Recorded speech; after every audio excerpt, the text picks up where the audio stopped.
Piece ওয়ার্ল্ডে নিয়ে যাওয়া হবে এবং সেখান থেকে পার্টি যেভাবে সিদ্ধান্ত নেবে সেইভাবে বাদ বাকিটা ওনারা করবে এবং ওনার যোগদান করা আছে।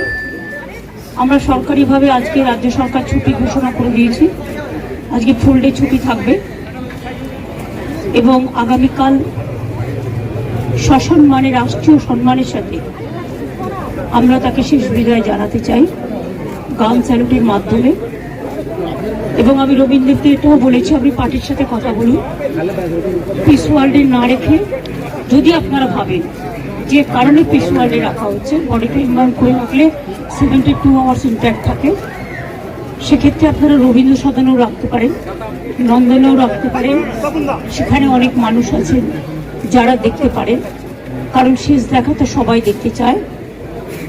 এবং তারপরে দল যা সিদ্ধান্ত নেবে, বিধানসভাতেও নিয়ে যেতে বলেছি, স্পিকার সাহেবও ফোন করেছিলেন ওনাদের, কাজে উনি দীর্ঘদিন বিধানসভার জনপ্রতিনিধি ছিলেন, মুখ্যমন্ত্রী ছিলেন, লিডার অব দ্য হাউস, এবং তাছাড়াও অনেক ডিপার্টমেন্টের মিনিস্টার ছিলেন দীর্ঘদিন।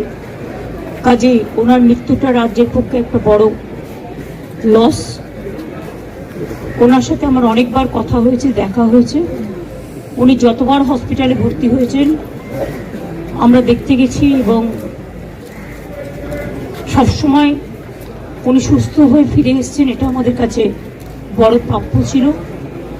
ওনার মৃত্যুর বয়স হয়তো হয়নি, কিন্তু যেহেতু ওনার একটা প্রবলেম ছিল, শ্বাসকষ্ট হতো, আর সকালেও বৌদি বললেন যে ব্রেকফাস্ট করেছেন, ব্রেকফাস্টের পরেই শ্বাসকষ্টটা হয়ে হঠাৎ চলে গেছে। কাজে আমি তার পরিবারবর্গ, মীরা বৌদিকে, সুচেতনা, তার সন্তানকে, আমার দলের সকলকে, সিপিএম দলের, বামফ্রন্টের সকলকে সহনাগরিক সকলকেই আমাদের শ্রদ্ধা এবং সমবেদনা জানাচ্ছি। ওনার জীবনে অনেক কন্ট্রিবিউশন আছে, সেটা ডিটেলস আলোচনা এখানে করার জায়গা নয়। আসুন আমরা প্রার্থনা করি, তিনি পার্থিব জগৎ থেকে বিদায় নিয়েছেন কিন্তু মানুষের জগতে বিচরণ করবেন। একটা মানুষ মরে গেলে তার জীবন শেষ হয়ে যায় না, তাকে মানুষ মনে রাখে, তার